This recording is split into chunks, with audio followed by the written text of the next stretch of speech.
presidential candidate and Congresswoman Tulsi Gabbard's plan to combat coronavirus takes a unique approach, a universal basic income for every American. So in this plan, every American citizen would get $1,000 a month until coronavirus is no longer a public health emergency. She said that this solution would provide economic relief, quote, directly into the hands of every American rather than getting stuck in bureaucracy or ending up in the pockets of big corporations. Joining us now to discuss her resolution is Hawaii Congresswoman Tulsi Gabbard herself. Congresswoman, it's great to see you back on the Rise Always set. have you.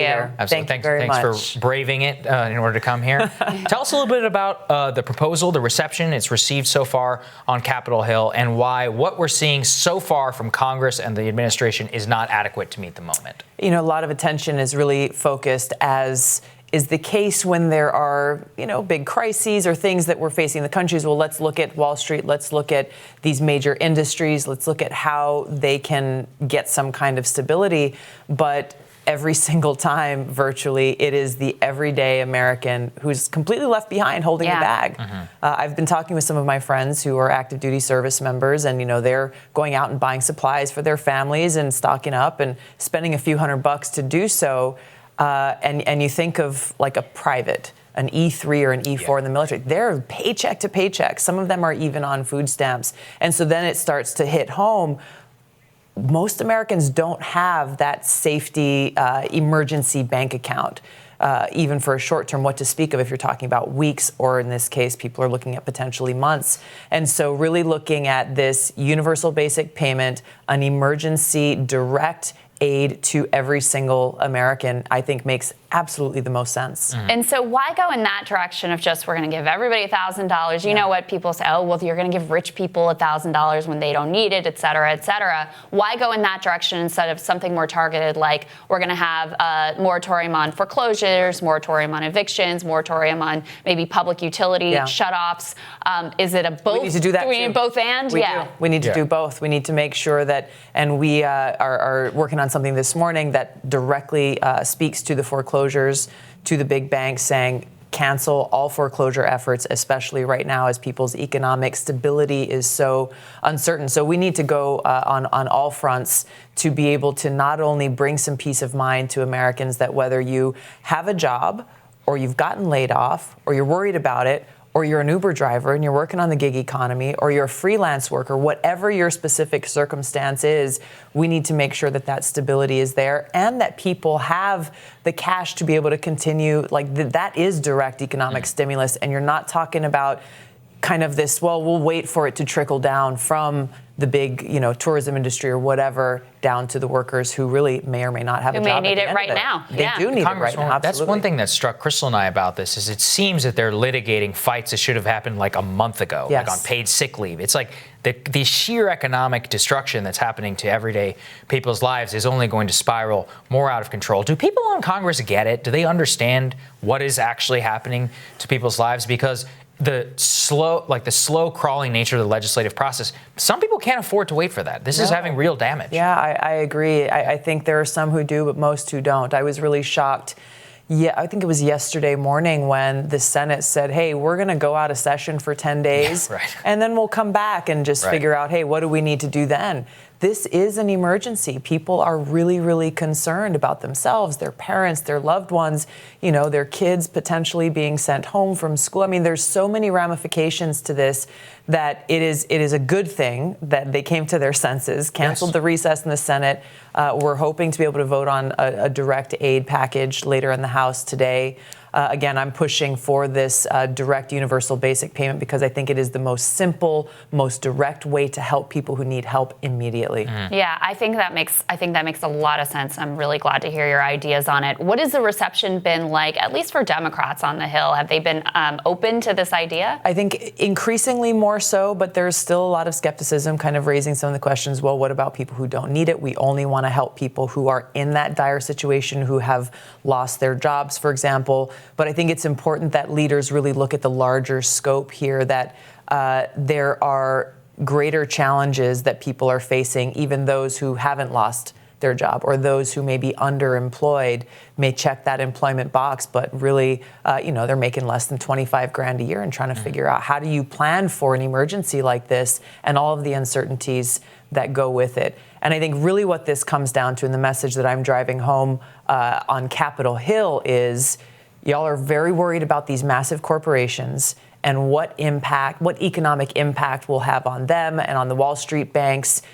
We have to put the interest and the well-being of every single American at the forefront and not leave the American taxpayer once again holding the bag. Right. That's exactly right. I also want to ask you, Congresswoman, just about the response itself. I mean, given your military experience and the unit that you served in overseas, how can you evaluate what's happening right now? Maybe what are some of the things that we need to see kick in immediately, and what role can Congress play in that? It's been incredibly frustrating. We just had a briefing yesterday morning where we had Dr. Fauci, we had the CDC, the FDA, the Surgeon General, a whole panel of the people who are responsible for this response across the federal government and the executive branch. And I think uniformly, Democrats and Republicans who were in that briefing walked away very frustrated, because we are so far behind where we need to be, and we are far behind where many other countries in the world are, especially as it relates to testing.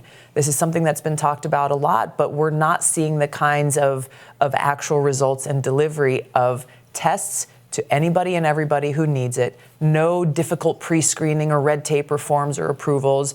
If you're feeling like you need to get a test, get a test, and it's got to be free and accessible for every single American. I think that we don't know how bad it is here in the United States because we are seeing it so difficult to be able to get those tests. Yeah, which hinders the ability to respond, which feeds fear, because people go, gosh, we don't even know where it is, who has it, where the clusters are, et cetera. And so, to add to that point, because this is something that came up yesterday that was infuriating, was we know the most vulnerable population are our elderly, our parents and grandparents, people who are living in nursing home facilities, and they're not even sending clear guidance and prioritizing the testing of healthcare workers who are working in these nursing homes. Wow.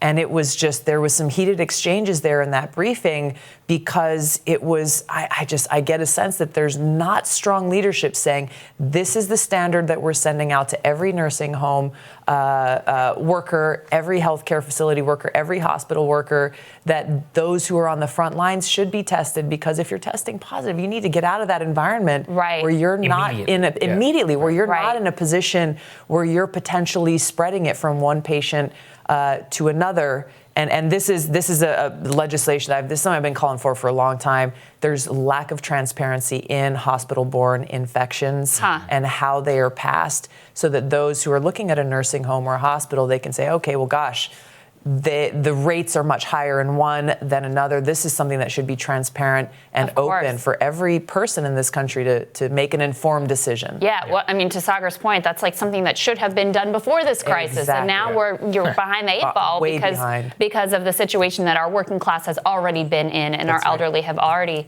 been in. What answers were you able to get about these tests? Like, what happened? What went wrong? What is going on? The answer that we keep getting over and over is the systems are not in place, which is get the systems in place. That's obvious. That's exactly. And then so that's the follow-up is, okay, so we understand the systems are not in place, that what they're saying is traditionally our healthcare system is built around the fact that you have to go to a doctor before you can go and get a referral, a prescription, or whatever.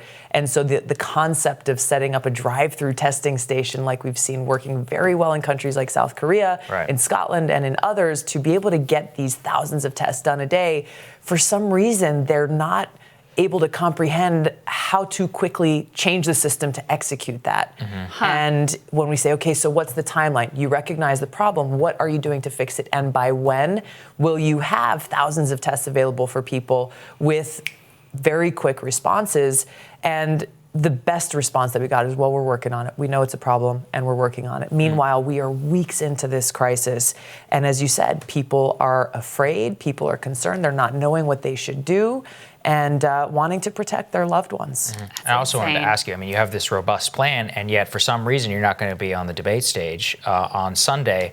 Are you frustrated with the DNC? I mean, I'm sure the answer is yes. But it's more like, I mean, why are a safe assumption, Sagar. Why are they doing this? I mean, like, this is a good plan. It's something that needs to be debated before some of these candidates, and I'd love to see Biden and Bernie Sanders respond to it. They have, I just want to give you the opportunity to respond to them, and they're keeping you out of the conversation, which is totally unjustified. I agree, and it is voters who lose at the end of all of this. They lose because they're not able to have a more informed and vigorous debate about issues like this coronavirus, how we should respond. Obviously, we've talked a lot about foreign policy. This continues to be a very minor focus, not only for the candidates, but in most of these debates. When, yes, with the cost of war as a major issue, but also linking it to issues like the coronavirus, where we see once again that foreign policy is inseparable from domestic policy in a couple of major areas. You know, they're talking about we don't have enough testing kits, funding. We've got $4 billion a month going to Afghanistan. Yeah. Why are those funds not readily going to pay for something like universal basic payment for every American? And number two, still the lack of global coordination to deal with this global pandemic, where with Iran, for example, we have heavy sanctions with Iran, a very adversarial relationship, confrontational relationship, and it's happening in isolation. Those sanctions should be lifted. We should be trying to help Iran and these other countries to be able to prevent the spread of this virus, because it's something that affects all of us. If it's happening in Iran, it has the potential to spread across the Middle East, and same goes for these other countries. This is something that we've got to be all in together on. It's so well said. I mean, it's in moments like this where it really hits home for people. Like, it's not enough just that I have health care and my family, because suddenly it's about the kids that your kids go to school with, and who you're riding the bus with, and who's walking on the street next to you, and who's serving your food, and who is coming in, what's going on overseas that's going to come here. What can we do to mitigate all of these challenges? I think that's so well said. Both your competitors, Joe Biden and Bernie Sanders, gave their responses and laid out some plans yesterday. Senator Sanders seemed to go quite a bit further than Joe Biden. What did you make of both of their responses, though? I caught snippets of both, so I can't we won't put you on the spot on the totality. Look, I think this is a time, whether it's for political candidates or leaders in Washington, there's absolutely no place for politics in this. With President Trump's speech, there were some things that he said that I absolutely agree with. I think he's doing the right thing on. There are other things that I think obviously the administration is missing the mark on, and I'm continuing to push as a member of Congress, using whatever platform I can, just to say, hey, let's continue what's working. Let's fix what's broken. Because this is about every single American. It's about our country, and it's about what's happening in the world. And now is the time for us to stand with that solidarity. Well, and I think it's part of why you have credibility in this, one of the many reasons you have credibility in this conversation, because you have been willing to give this president credit where it's been due, and criticism where it's not, something we try to do on this show as well. And so that means that since you haven't just been on every single issue, Trump is bad, Trump is bad, Trump is bad, when he does fall short, you're able to raise your voice in a way that lands more effectively. Yeah, I agree, and I'm able to work with my Republican colleagues because of that. Because if it's just blind partisanship, there's no space for conversation. There's no space for any substance. The last question I had for you is, obviously we have primaries coming up on Tuesday in states, Florida and Arizona in particular have very elderly populations. Florida's had, I think, 45 cases already. Schools are canceled. Polling stations are already being moved. We talked to the Ohio State chair of the Democratic Party. He said volunteers poll workers are dropping out because they tend to be elderly and they're concerned, rightly so. What adjustments do you think should be made to the primaries? Is it, do we shift the dates? Do we encourage more early voting? What do you think should happen there? Yeah, I think it's a state-by-state situation. Voting by mail is something that I think is probably very smart to look at, seeing, hey, how quickly, Tuesday's coming up quick, but how quickly can these things be deployed? I think it's going to have to be made on a state-by-state level, keeping in mind that the goal should be maximal participation in our democracy, and not creating barriers where you're changing polling stations at the last second, where people are going to one people place. in long lines. Right, and not knowing where to go, and people are going during their lunch break or whatever. So I think it's important to just make sure that if it means, hey, we've got to push it back a week, I don't know, that seems reasonable to me. Yeah. Absolutely. Thank you, Congresswoman. Thank you for joining us. Great to have you. Thank you. Thank you. Always.